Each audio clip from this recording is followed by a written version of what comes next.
pesan yang mau Kak Daphne sampaikan kepada teman-teman kita untuk melahirkan karya yang luar biasa juga apa? Iya, jadi benar bahwa kalau kita tuh adalah hal yang salah jika kita terus mengikuti perasaan kita. Artinya itu kalau saya malas ya malas, kalau saya sakit ya sakit, saya tidak bisa lagi sekolah, kuliah atau melakukan pekerjaan lainnya. Itu sebenarnya harus kita lawan gitu. Menulis itu bukan hanya pekerjaannya orang sastra, tapi menulis itu pekerjaannya semua orang, karena selain kita menulis kita juga tidak membiarkan yang lalu itu berlalu saja, tapi kita tuh secara tidak sadar kita mengingat-ingat lagi, menghargai pengalaman yang kita lalui gitu ya.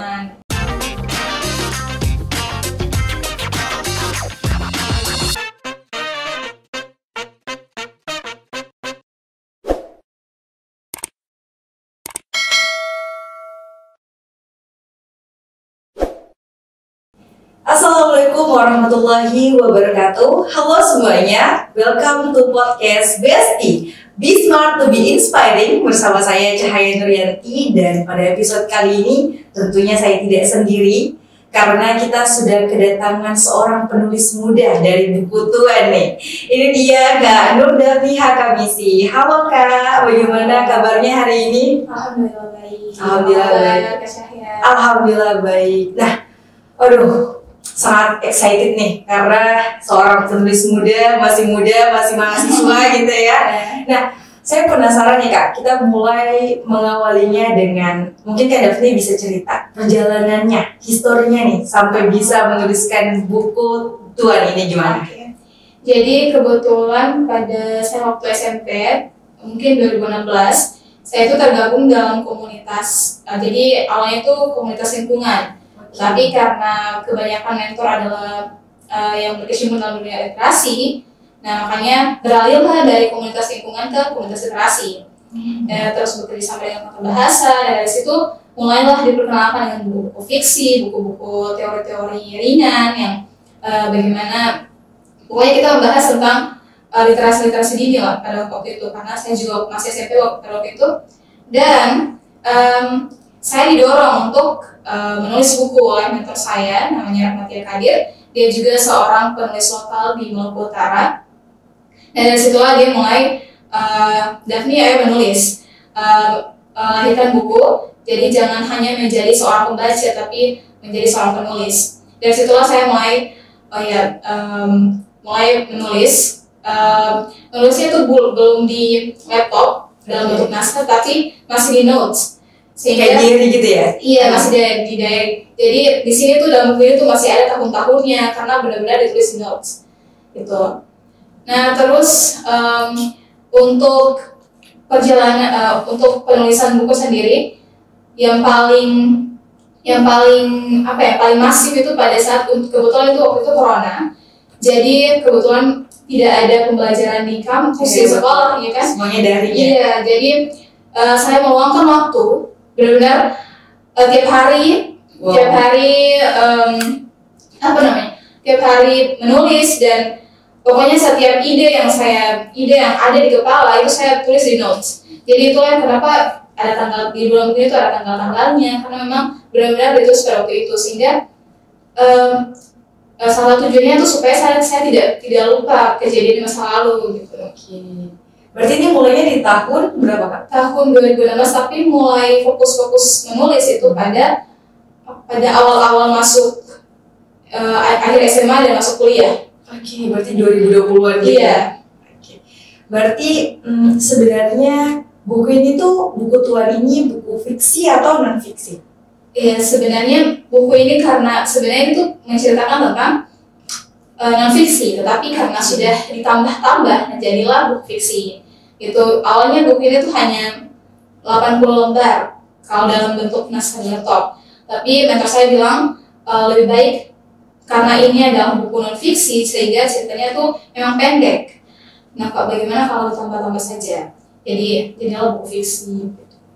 Menarik. Sebenarnya nih Kak, sinopsisnya atau secara singkatannya aja sih nih, bercerita tentang apa sih buku Tuan ini sebenarnya? Jadi apa ya?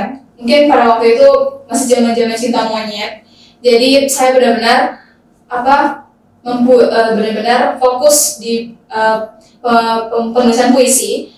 Iya, jadi saya juga didukung oleh mentor saya untuk menulis puisi dan sedih saja. Jadi saya kebetulan suka menulis puisi dan sajak. Jadi saya tuangkanlah dalam buku ini. Jadi buku itu menceritakan tentang ya kisah romantis antara cerita romansa dan muda gitu ya. Dari zaman dari waktu saya SMP sampai saya SMA. Jadi sebenarnya buku Tuan ini bukan hanya satu laki-laki, tapi fokusnya ke laki-laki itu. Tapi ada beberapa lah. Jadi mungkin dalam buku itu kalau misalnya dibaca tuh bukan hanya satu, tapi ada beberapa. Tapi yang mungkin yang buat menarik adalah orang-orang itu hadir, tapi memberikan kesan yang luar biasa gitu. Oke. Sebenarnya saya sangat penasaran tentang judulnya. Filosofi kenapa Tuan, judulnya itu bagaimana? Tuan, kalau menurut saya Tuan tuh kayak namanya tuh Tuan saja singkat tapi penuh makna yang dalam gitu. Iya, jadi mungkin dalam buku juga tentang kisah ayah saya, terus juga orang-orang yang pernah hadir dalam hidup saya gitu. Berarti Tuan ini bukan hanya si laki-laki yang memang ada di kehidupan romansa saat itu ya. Berarti ada beberapa lagi lainnya dan juga ayah saya gitu. Oke, berarti objeknya luas aja, yang penting Tuan. Tapi sebenarnya emang filosofis banget ya Kak, kalau kita menggali kata-kata perkataannya di setiap puisi atau sajak itu kan emang wah gitu ya. Satu kata tuh tidak berarti hanya satu arti aja kan. Nah, oke. Selanjutnya sebenarnya nih dari Kakak menulis buku Tuan ini, apa sih sebenarnya pesan yang mau disampaikan kepada pembacanya bahwa ini buku Tuan ini menceritakan tentang ini loh, dan ini yang mau saya sampaikan kepada kalian semua pembacanya gitu. Sebenarnya yang saya mau sampaikan kepada pembaca itu adalah bisa jadi orang-orang yang hadir dan mungkin datang dan menyakiti kita. People come and go. Iya, tapi padahal mereka itu bukan dihadirkan Tuhan tuh bukan hanya untuk menyakiti kita, tapi ada pelajaran besar yang harus kita ambil dari situ. Itu mungkin apa lagi ya? Terus juga bagaimana proses yang paling penting itu adalah proses saya dalam menulis. Iya, jadi apalagi kita di dalam sosial media ini kita masih aktif bermain Instagram dan lain-lain, tapi membuang-buang waktu begitu. Tetapi dengan segala bentuk pemaksaan terhadap saya sendiri, jadi saya tuh mulai menulis. Jadi dalam buku ini tuh memang ceritanya tuh sudah mengalir, tapi mungkin karena saya masuk kuliah dan saya mulai belajar, itu masih banyak aturan kepenulisan yang salah. Dan dari situ saya berpikir bahwa ternyata kalaupun saya tidak menulis, untung saya menulis, sehingga saya tahu bahwa bagaimana aturan kepenulisan, bagaimana cerita itu digarap dari awal sampai akhir, bagaimana kita mengatur mood kita untuk membuat buku yang membuat buku dari awal sampai akhir nih. Menurut saya tuh mengatur emosi kita gitu. Emosional itu. Iya, apalagi saat ini tuh mungkin masa-masa kuliah waktu itu sedang sibuk-sibuknya, tapi saya masih meluangkan waktu untuk menulis gitu. Oke, berarti buku ini kadang mau sampaikan bahwa kita tuh manusia bertumbuh, bertumbuh bahwa dalam banyaknya kehidupan part-partnya itu mungkin kita nggak selalu ketemu sama orang yang baik untuk kita, tapi dalam jangka panjang kita tuh belajar bahwa part itu tuh melatih kita, membentuk kita menjadi sesuatu di masa yang akan datang yang kita nggak tahu jadi apa. Wah, nah saya penasaran nih Kak, part yang paling mengesankan dan boleh banget nih kalau mau dibacakan di sini. Mungkin Sobat Besti juga penasaran part yang paling di dalam buku Tuan ini memorable gitu.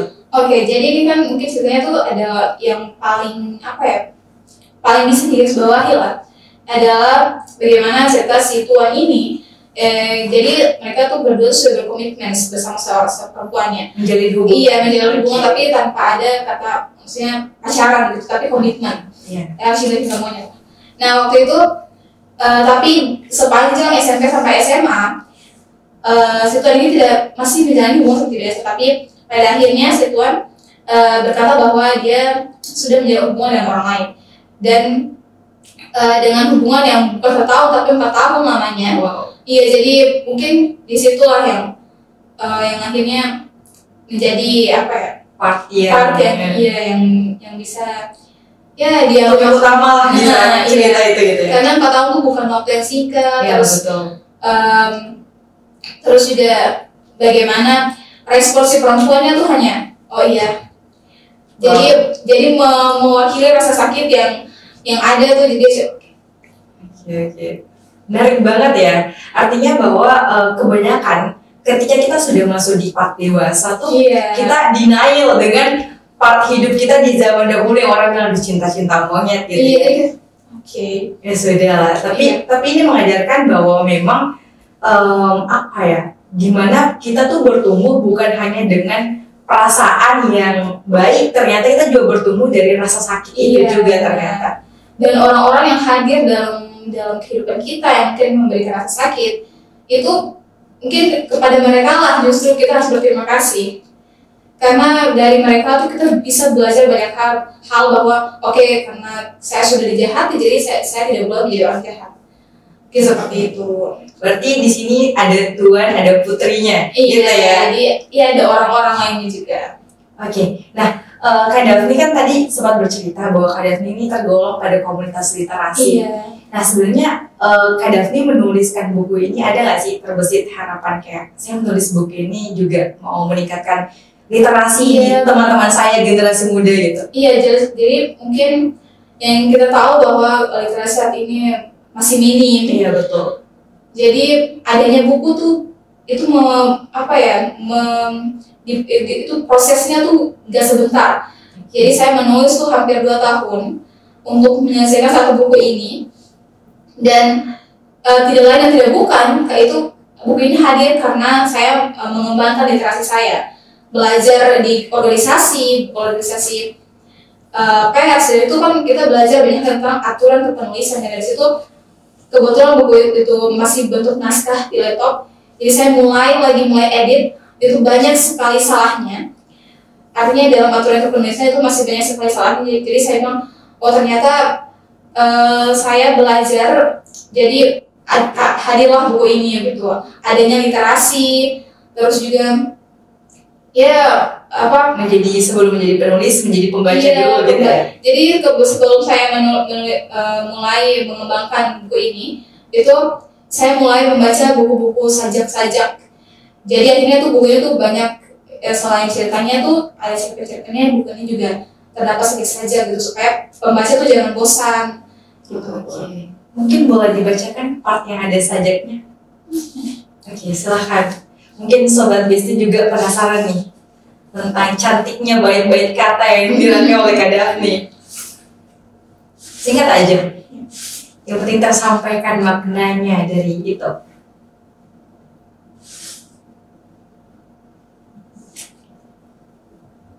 Ini cukup menarik ya Kak, karena mengulas kisah-kisah kita, menggali kembali tuh memori-memori kita saat zaman-zaman SMA gimana.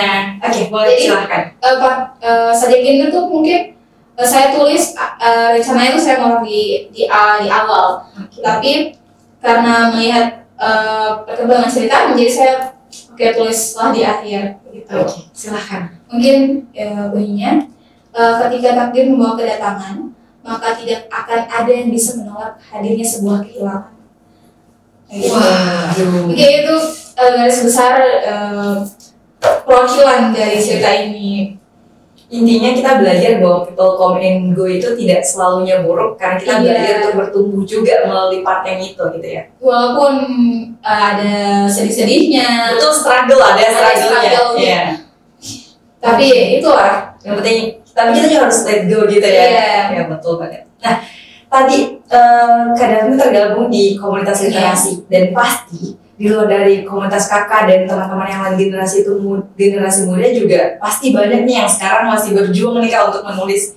Kira-kira nih pesan yang mau Kak Daphne sampaikan kepada teman-teman kita untuk melahirkan karya yang luar biasa juga apa?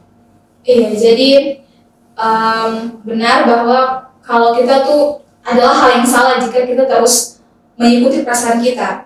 Artinya itu kalau saya malas ya malas, kalau saya sakit ya sakit, saya tidak bisa lagi sekolah, kuliah atau melakukan pekerjaan lainnya. Itu sebenarnya harus kita lawan gitu.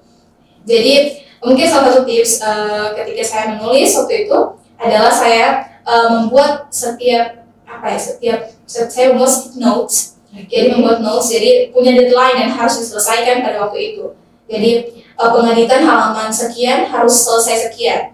Jadi mulai tambah cerita ini harus selesai tanggal begini jam begini. Jadi itu secara saja saya mempush diri saya untuk konsisten. Iya, konsisten. Jadi yang menarik tuh ketika kita sudah membuat centang-centang itu sudah selesai. Jadi itu mungkin tips saya. Jadi dan juga di era digitalisasi saat ini tidak ada alasan untuk tidak berkarya. Ya betul. Iya, entah itu melalui buku, entah itu melalui blog mungkin ya. Iya itu dan lain-lain. Jadi menulis itu bukan hanya pekerjaannya orang sastra, tapi menulis itu pekerjaannya semua orang, karena selain kita menulis kita juga tidak membiarkan yang lalu itu berlalu saja, tapi kita untuk secara tidak sadar kita mengingat-ingat lagi, menghargai pengalaman yang kita lalui gitu ya. Menarik sekali karena memang juga kita anak muda ya, bukan hanya nanti di akhir nanti kita anak muda tidak hanya ditanya tentang berapa banyak buku yang kamu baca, tapi juga tentang sudah berapa karya yang sudah kamu buat sebagai anak muda, sebagai generasi bangsa. Gitu ya, apalagi di era digitalisasi saat ini tidak ada alasan untuk tidak, karena semuanya serba mudah tergantung dari diri kita sendiri. Gitu ya. Jadi saya menemukan penerbit buku ini juga di Instagram gitu. Wow. Jadi mentor saya tuh benar-benar mulai dari penyelidikan, pencarian penerbit, dia tuh benar-benar ada ini penerbitnya yang ini boleh, mau tidak, bisa tidak. Kalau tidak bisa, sudah banyak penerbit ya saya coba, tapi hanya ini yang cocok gitu. Jadi ini pun saya dapat di Instagram, jadi tidak ada alasan untuk susah dapat penerbit, sudahlah tidak usah harus menulis gitu, tidak ada alasan. Karena ketika kita mau selalu ada jalan kemudahannya. Nah Sobat Besti ini udah semakin penasaran nih Kak. Nah boleh dong dipromosikan buku Tuhan ini bisa diorder di mana nih Kak? Jadi buku ini tuh karena pre-order, jadi teman-teman mungkin bisa pesan di Instagram, akun Instagramnya Anika Publisher, atau di situ ada link buku, link penjualan buku, atau bisa juga di nomor WhatsApp-nya penerbit Anika Publisher, dan di penerbit itu lebih murah gitu.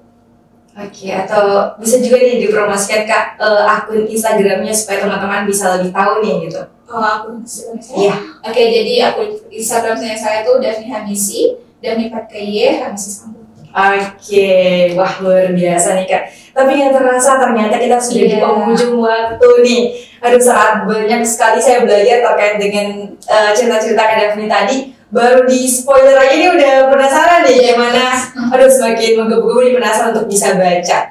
Dan saya ucapkan terima kasih banyak. Terima kasih banyak karena sudah menempatkan waktunya di tengah kesibukannya dan sudah berkenan untuk kita jatuhnya lebih ke bedah buku Kak ya.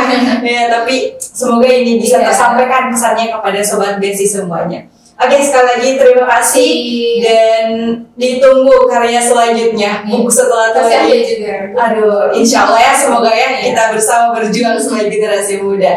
Baik, itu dia Sobat Besti, dan terima kasih sudah menyaksikan podcast Besti, Be Smart to be Inspiring pada episode kali ini, di mana kita telah membedah buku Tuhan yang dituliskan oleh Kak Nur Daphne Hamisi.